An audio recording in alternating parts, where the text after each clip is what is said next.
Sambahin niyo ang Diyos, bituing nagniningning. Sambahin niyo ang Diyos, dagat, bundok, halaman at hayop. Purihin niyo ang Diyos. Purihin ang Diyos, kayong gawa niya. Umawit ng bagong kanta. Purihin ang Diyos, kayong anghel niya. Hipanin niyo ang trompeta. Sa ngalan ng Ama, ng Anak at ng Espiritu Santo. Amen. Sumainyo ang Panginoon. At sumainyo rin. Mga kapatid, marami sa atin ang humihingi at humihiling sa Diyos ng bendisyon at pagpapala. Pero may nagiging hadlang. Bakit hindi tayo binibigyan ng mabubuting bagay ng Diyos? Maaaring sa ating mga pananalita, tayo'y nangangako na hindi naman tayo tumutupad, may sinasabi tayong hindi totoo. Ang pagpapala ng ating buhay ay nag-uumpisa sa ating mabuting pananalita. Ang bawat salita na lumalabas sa iyong bibig ay panalangin. Ang bawat salita na naririnig sa iyo ay umaabot hanggang langit. Kaya naman, kung negatibo ang lumalabas sa iyo, huwag kang aasa na bibigyan ka ng mabuti ng Diyos. Pagsisihan natin ang mga pagkakataon na kung saan tayo'y nagsinungaling. At tayo ay nangako na hindi naman natin tinupad ito. Magpakumbaba tayo, harap niya at harap ng ating mga kapwa. Hinihiling natin ang kanyang pagpapatawad at grasya para makita tayo muling karapat-dapat makatanggap sa mga banal na misteryo. Inaamin ko Sa makapangyarihang Diyos at sa inyo mga kapatid, na lubha akong nagkasala sa isip, sa salita, sa gawa at sa aking pagkukulang, kaya'y sinasamo ko sa mahal na Birheng Maria, sa lahat ng mga anghel at mga banal, at sa inyo mga kapatid, na ako'y panalangin sa Panginoong ating Diyos. kawan tayo ng makapangyarihang Diyos, patawarin tayo sa ating makasalanan, at patnubayan tayo sa buhay na walang hanggan. Amen. Panginoon, kaawaan mo kami. Panginoon, kaawaan mo kami. Kristo, kaawaan mo kami. Kristo, kaawaan mo kami. Panginoon, kaawaan mo kami. Panginoon, kaawaan mo kami. Manalangin tayo. Ama naming makapangyarihan, sa iyo nagmumula ang tanang kabutihan. Pagbigyan mo ang aming mga kahilingan na sa iyong patnubay. Ang iyong mga kinalulugdan ay aming mapag-isipan. At sa iyong pag-akay, ang mga ito ay aming magampanan. Sa pamagitan ni Jesucristo kasama ng Espiritu Santo, magpa sa walang hanggan. Amen.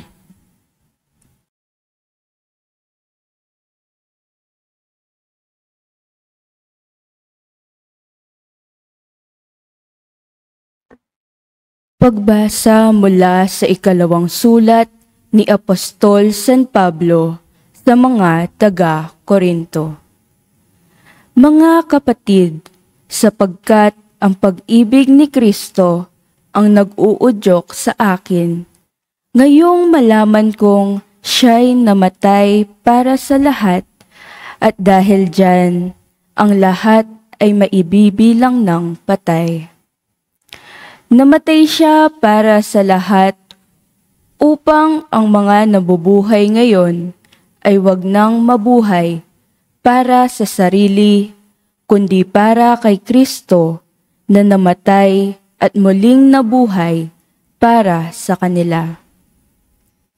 Kaya ngayon, ang pagtingin namin kanino man ay hindi na batay sa sukatan ng tao. Noong unay gayon ang aming pagkakilala kay Kristo, ngunit ngayoy hindi na.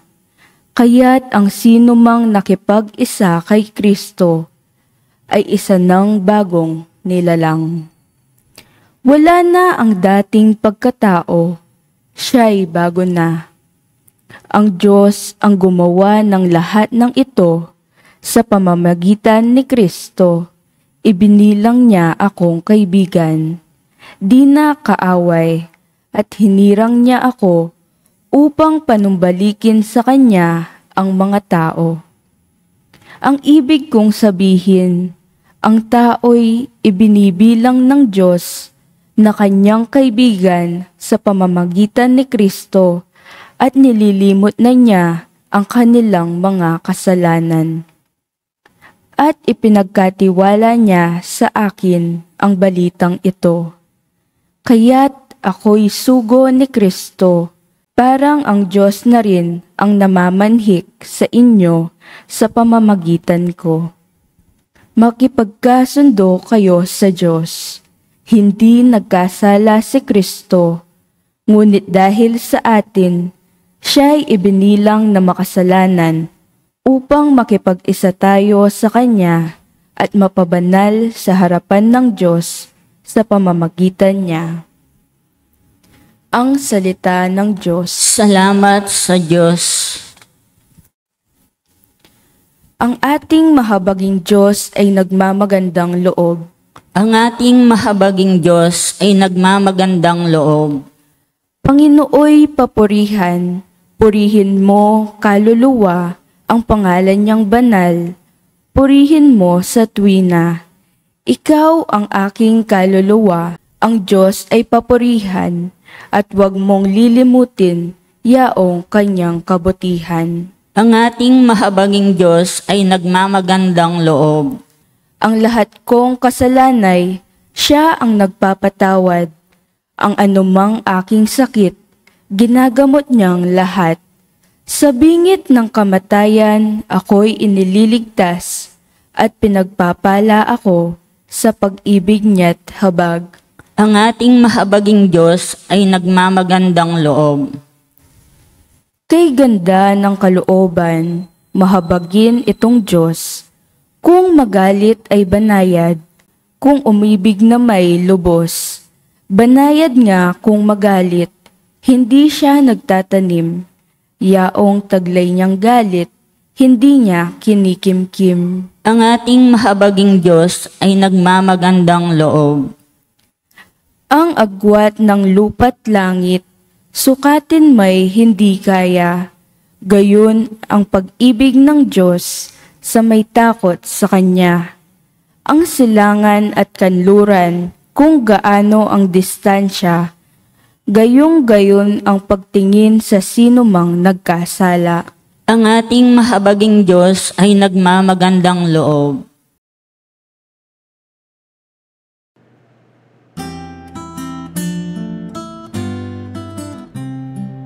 Alleluia, alleluia, alleluia,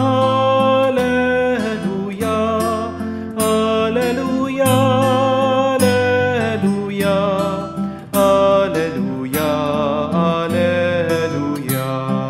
alleluia, alleluia, alleluia, alleluia, alleluia. Sa salita mo, akitin ang puso ko, at lubin ng ikaw ay aking sundin. Alleluia, alleluia. Sumainyo ang Panginoon. At sumainyo rin. Ang mabuting balita ng Panginoon ayon kay San Mateo. Papuri sa iyo, Panginoon.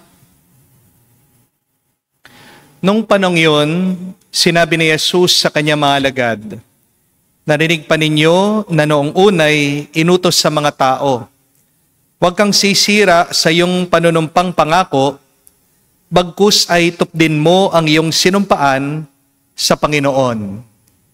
Ngunit ngayon sinasabi ko sa inyo, huwag na kayong susumpa kung nangangako kayo.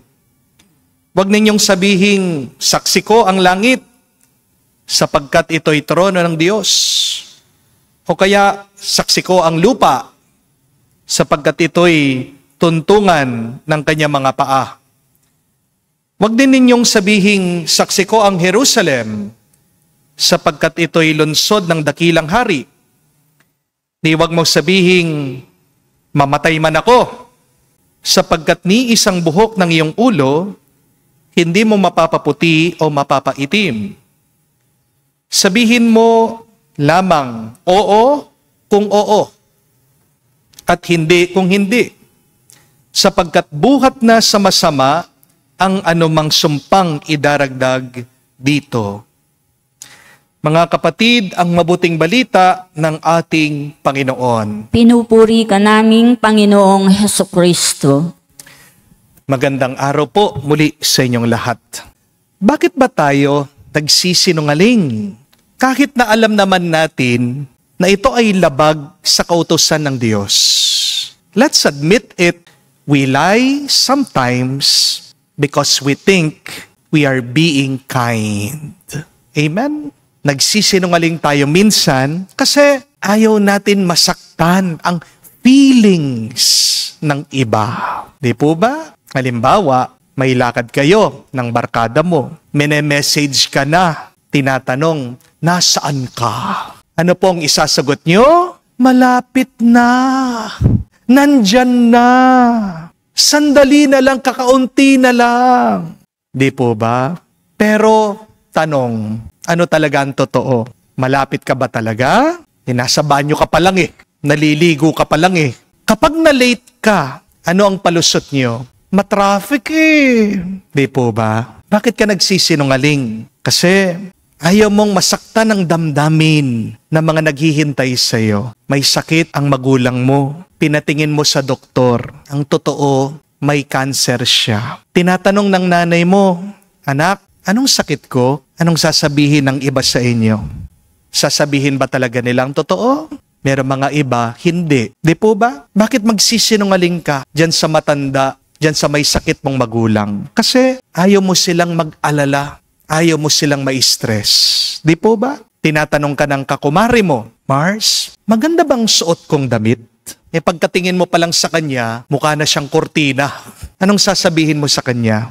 Yung totoo? Aminin. Yung iba sasabihin, ay, ang ganda mo, Mars. Bagay na bagay mo, bongga ka. Totoo? Bakit nagsinungaling ka? Kasi ayaw mo na ma-offend siya. Amen?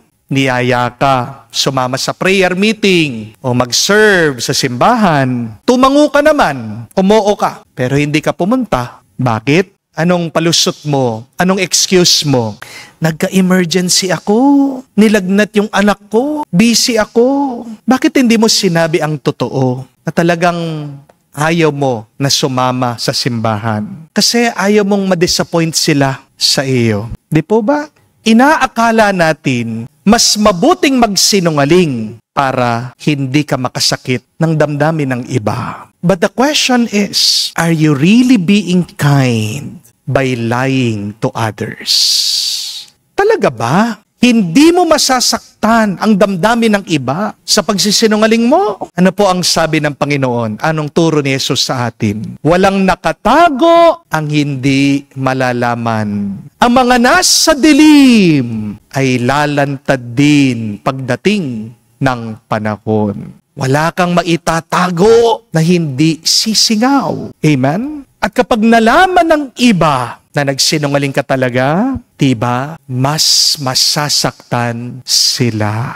Amen? Ano po ang kasabihan?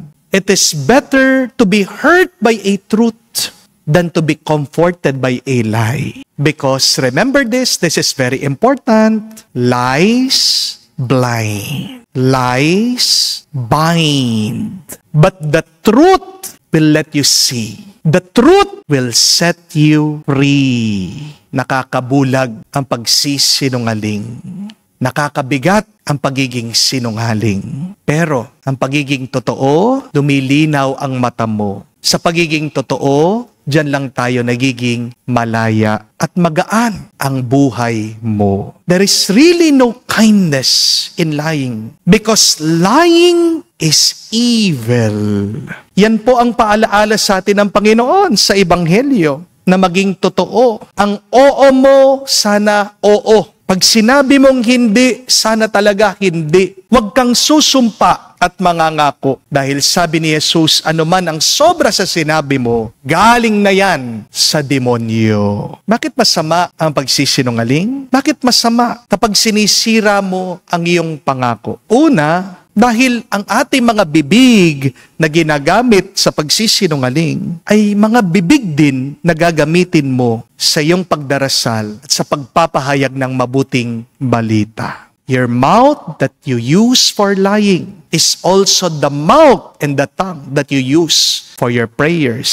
It is also the mouth that you use to proclaim the good news. Paano ka pakikinggan ng Diyos kung doble kara naman yung dila mo? Paano ka pagkakatiwalaan ng ibang tao kung hindi naman talaga totoo ang sinasabi mo? Pero pangalawa, masama ang pagsisinungaling kasi may nasasaktan ka sa hindi pagiging totoo mo. Tandaan po natin, umaasa ang mga tao sa atin sa pamamagitan ng ating mga salita. When you break your word, you kill people's hope. Kaya nga kapag nagbabae ang isang mister, sobrang depressed ang isang misis. Bakit? Umasa siya dun sa pangako, sa salita ng kanyang asawa na siya lang ang pinakamamahalin sa hirap, sa ginhawa, sa sakit, sa kalusugan, hanggang sa kamatayan. Kapag hindi ka tumupad sa pinag-usapan doon sa inyong kontrata, doon sa pasweldo mo, dyan sa trabahador. Hindi lang naman yung empleyado yung nagtatrabaho ang napeperwisyo mo pati din naman yung pamilya niya na umaasa doon sa kikitain niya ay nahihirapan, ay nabibigatan. Hindi ko po alam kung alam niyo yung kwento tungkol po sa isang nagpapalimos sa tabi ng daan. Minsan umuulan ng malakas, siya'y nakapayong, nanghihingi ng tulong sa mga dumadaan na tao. Ito pong mahirap, nakita ng isang mayaman na napadaan. At sabi po ng mayaman, hintayin mo ko, babalikan kita. Tutulungan kita, bibigyan kita ng pera at ng pagkain. Pero pagka-uwi daw po nung mayaman, nabisi siya dun sa kanyang mga trabaho. Nakalimutan po niya yung nagpapalimos. Noong naalala niya na naghihintay pala yung mahirap sa kanya, dali-dali siyang bumalik. Pero pagdating po niya dun sa daan, namatay na sa ginaw, basang-basa itong pulubi. Pero nag-iwan po siya ng sulat sa kanya. Ang sabi, nung wala akong damit, pagkain at pera, may lakas ako ng loob na labanan ang kahirapan dahil sa pag-asa. Pero dahil nangako ka, nilipat ko ang aking pag-asa sa iyo. At dahil wala na akong pag-asa at ang pag-asa ay nasa iyo, nawalan na ako ng lakas para labanan ang gutom at ang kahirapan. Kaya nga po mga kapatid, huwag na huwag tayong mangangako kung alam din naman natin, hindi natin kayang tuparin. Maaaring walang halaga sa iyo ang iyong pangako, pero sa iba, napakahalaga ng pangakong binigay mo. Your promises may mean nothing to you, but to people who believe you, your promise is their everything. Hindi ko po makalimutan yung kwento ng isang follower natin. Nanggaling po siya sa Roma. Nagkakita po kami at sa kwentuhan namin, na-share po niya ito. Sabi niya, Father, nung nag-umpisa ako sa Roma, bawat papasok ako, magko-commute, sasakay ako ng bus, magbabayad ako. Pero ngayon, Father, pagkatapos ng ilang taon, mabibigla ka, mabibilib ka dahil libre na ang lahat ng public transportation. Wow! Ang pagkakaiba ng developed country sa poor country, sabi po niya, ay hindi naman yung istruktura lang, pero ang pagkakaiba ng developed country sa poor country ay nandoon sa mga politiko, sa mga naglilingkod sa gobyerno. Kasi sa mga mayayamang bansa, ang ugali ng mga politiko, pag nagsalita sila, gagawin nila. Kapag nangako sila, tutuparin nila.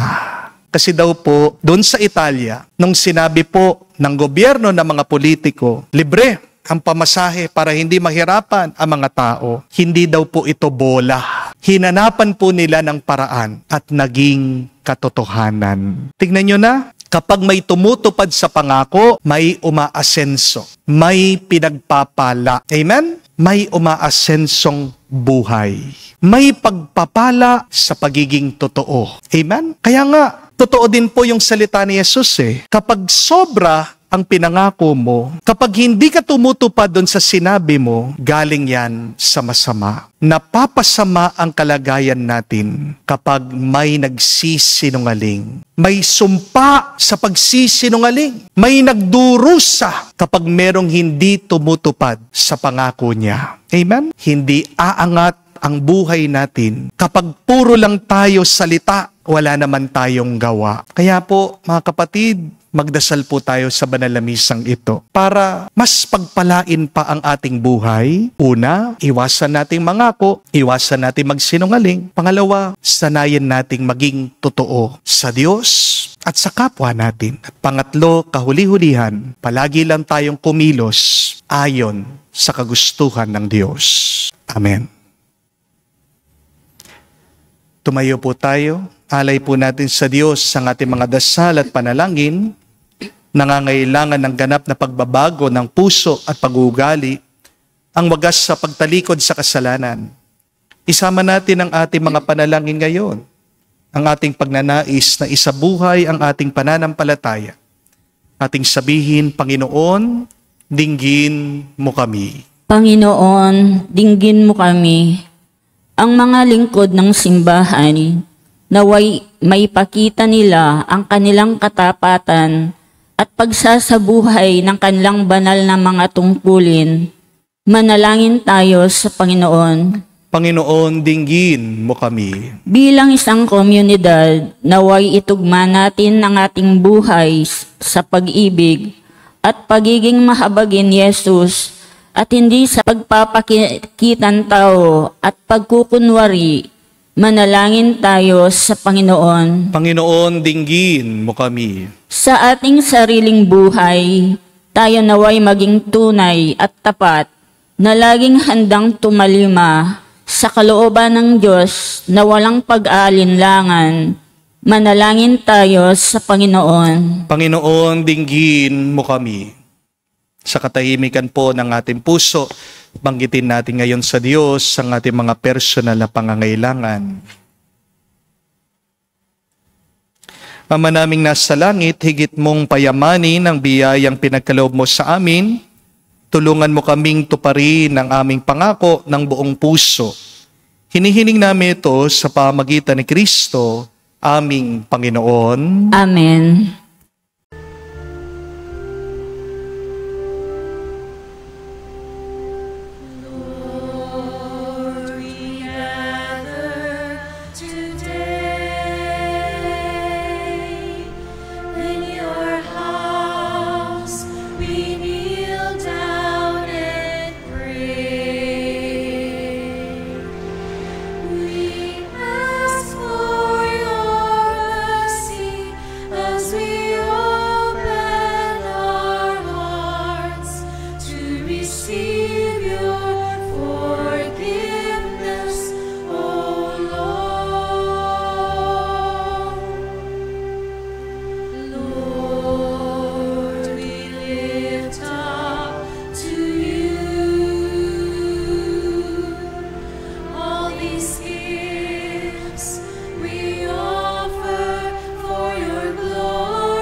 Manalangin kayo mga kapatid, para ang ating mga paghahain ay kalugdan ng Diyos amang makapangyarihan. Tanggapin nawa ng Panginoon itong paghain sa iyong mga kamay, sa kapurihan niya at karangalan, sa ating kapakinabangan, at sa buong sambayanan niyang banal. Ama naming lumikha, tunghayan mo at kalugdan ang paglilingkod na aming ginagampanan, upang ang aming inihahain ay iyong marapatin, at ang aming pag-ibig ay iyong pag-alabin. Sa pamagitan ni Jesucristo kasama ng Espiritu Santo, magpa sa walang hanggan. Amen. Sumainyo ang Panginoon. At sumainyo rin. Itaas sa Diyos sa inyong mga puso at diwa. Itinas na namin sa Panginoon. Pasalamatan natin ang Panginoong ating Diyos. Marapat na siya ay pasalamatan. Ama naming makapangyarihan, tunay nga marapat ikaw ang aming pasalamatan sa pamagitan ni Jesucristo na aming Panginoon. Utang na loob ang nagbubunsod upang gunitain ang kamatayan niya para kami buhayin. Pagtitiwala ang sanhi ng ligayang di madilimot sa pagkabuhay niya na kami sa aming kaloob.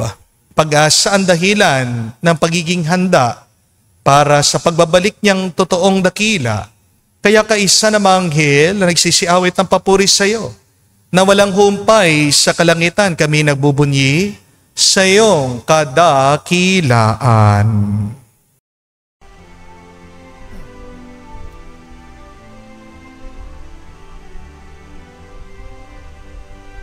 Santo, Santo, Santo, Panginoong Diyos ng mga hukbo, napupuno ang langit at lupa ng kadakilaan mo. Hosana, Hosana, sa kaitaasan, pinagpala ang naparirito sa ngalan ng Panginoon. Hosana, Hosana, sa kaitaasan. Hosana, Hosana, sa kaitaasan.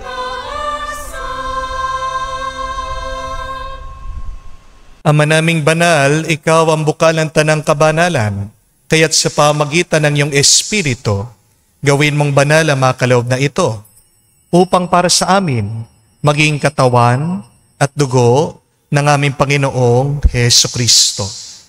Bago niya pinagtiis ang kusang loob na maging handog, hinawakan niyang tinapay, pinasalamatan kanya, pinaghati-hati niya iyon, inabot sa kanya malagad at sinabi, tanggapin ninyong lahat ito at kanin. Ito ang aking katawan, ihahandog para sa inyo.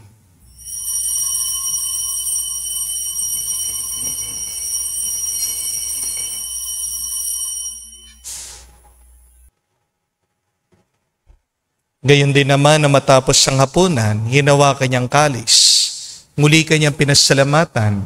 Inabot niyang kalis sa kanyang mga alagad at sinabi, tanggapin ninyong lahat ito at inumin. Itong kalis ng aking dugo, ng bago at walang hanggan tipan. Ang aking dugo na ibubuhos para sa inyo at para sa lahat.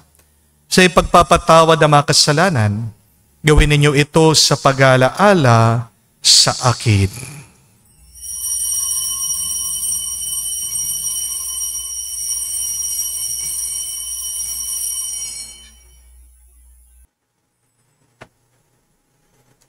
Ang misteryo ng pananampalataya. Aming ipinahayag na namatay ang iyong anak, nabuhay bilang Mesiyas at magbabalik sa wakas para mahayag sa lahat. Ama, ginagawa namin ngayon ang pag-alaala sa pagkamatay muling pagkabuhay ng iyong anak. Kaya tinialay namin sa iyong tinapay nagbibigay buhay at ang kalis na nagkakalob ng kaligtasan. Kami nagpapasalamat dahil kami yung minarapat na tumayo sa harap mo para maglingkod sa iyo. Sinasamo namin kami magsalo-salo sa katawan at tugon ni Kristo ay mabuklod sa pagkakaisa sa pamamagitan ng Espiritu Santo. Amalingapin mong iyong simbahan laganap sa buong daigdig. Puspusin mo kami sa pag-ibig. Kaisa ni Leon, ang aming Santo Papa, si Florentino, aming Arsobispo at ng Tanang Kaparian. Alalahanin mo rin ang aming mga kapatid na nahimlay, na may pag-asang sila'y muling mabubuhay. Gayon din naman lahat ng mga pumanaw. Kawan mo't sila't patuloyin sa iyong kaliwanagan. Kawan mo't pagindapatin kaming lahat na makasalo sa iyong buhay na walang wakas. Kaisa na mahal na Birhen Maria, Ina ng Diyos. Kaisa ni San Jose, ang kanyang maluwalhating esposo. Kaisa na mga apostol at lahat ng mga banal na namuhay dito sa daigdig na kalugod-lugod sa iyo.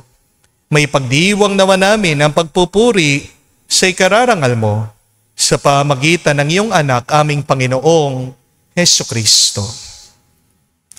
Sa pamamagitan ni Kristo, kasama niya at sa Kanya, ang lahat ng parangal at papuri ay sa iyo, Diyos Ama, makapangyarihan, kasama ng Espiritu Santo, magpasawalang hanggan.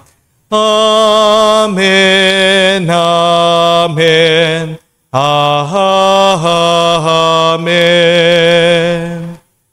Sa nakakagaling na utos sa turo ni Jesus sa Panginoon natin na Diyos, ipahayag natin ang lakas loob.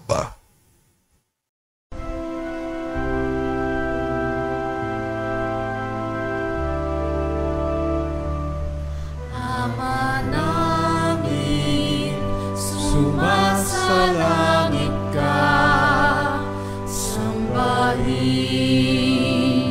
ang ngalan mo, mapasa amin ang kaharian mo, sundin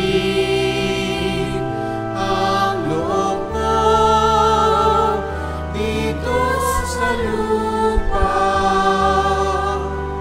para nang sa langit. Bigyan mo kami ngayon ng aming kakanin sa araw-araw, at patawarin mo kami sa aming mga sala para ng pagpapatawad namin sa nagkakasala sa amin.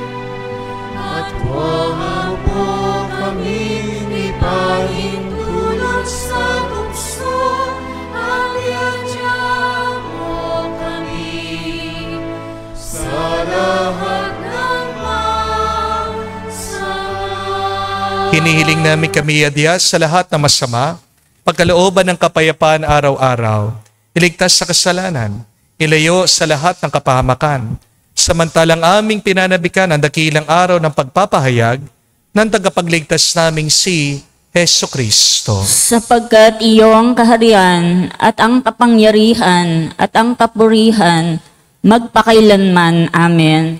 Panginoong Hesukristo, sinabi mo sa mga apostol, kapayapaan ang iniiwan ko sa inyo, ang aking kapayapaan ang binibigay ko sa inyo. Tunghayan mo ang aming pananampalataya at huwag ang aming pagkakasala. Pagkalooban mo kami ng kapayapaan at pagkakaisa, ayon sa iyong kalooban, kasama ng Espiritu Santo, magpa sa walang hanggan. Amen. Kapayapaan ng Panginoon ay laging sumainyo. At sumainyo rin. Magbigayan po tayo ng kapayapaan sa bawat isa. Peace with you po. Kapayapaan po sa inyong lahat.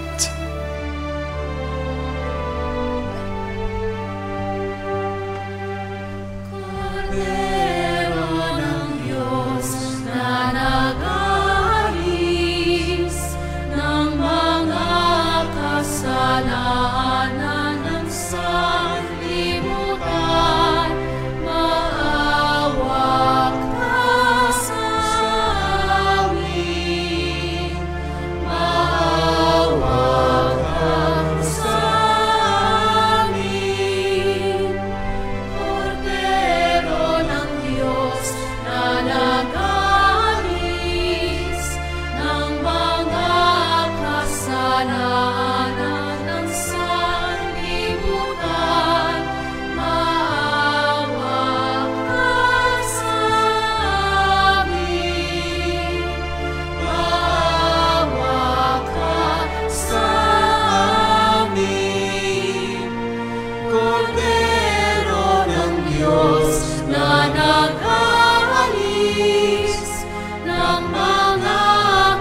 Mga kapatid, naririto ang ating Panginoong Jesucristo, ang Kordero ng Diyos.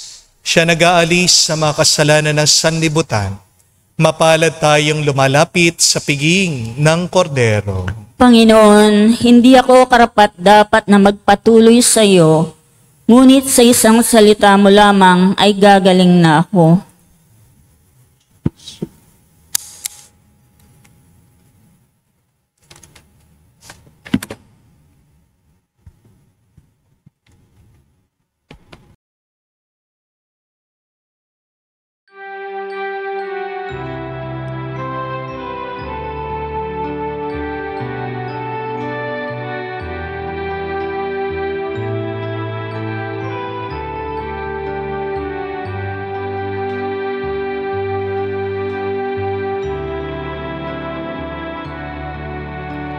Alam mong pagkatao ko, wala akong matatago. Alam mong aking isipan, alam mo ang lahat ng ginagawa ko, O Diyos.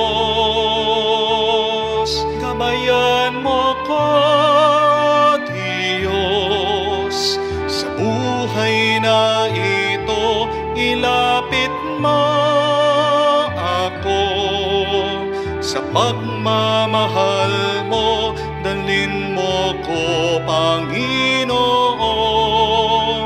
sa kalangitan. Buhay kasama mo.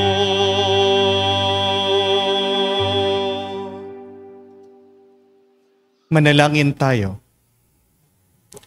Ama namin mapagmahal, pagarian mo sa iyong Espiritu, kaming pinapakinabangan mo sa katawan at dugo ni Kristo, upang di lamang sa pagsasalita, kundi rin naman sa pagsasagawa, ikaw ay aming maipagdangal at maging marapat kaming makapasok sa kaharian mo sa kalangitan, sa pamamagitan ni Jesucristo, kasama ng Espiritu Santo, magpa sa walang hanggan. Amen. Kailangan nating maalaala, mga kapatid, na ang ating pagsisinungaling ay nakakasakit din ng damdamin sa iba. It is not true that you're being kind by lying to others. Tandaan nyo, pag nagsisinungaling ka, may sumpa. Makakasakit ka ng damdamin ng iba.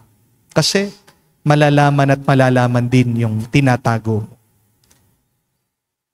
Walang umaasenso kapag hindi tumutupad sa pinag-usapan ang mga tao. Pero may pagpapala at bendisyon sa pagiging tapat at totoo. Yan ang ating ipagdasal sa araw na ito.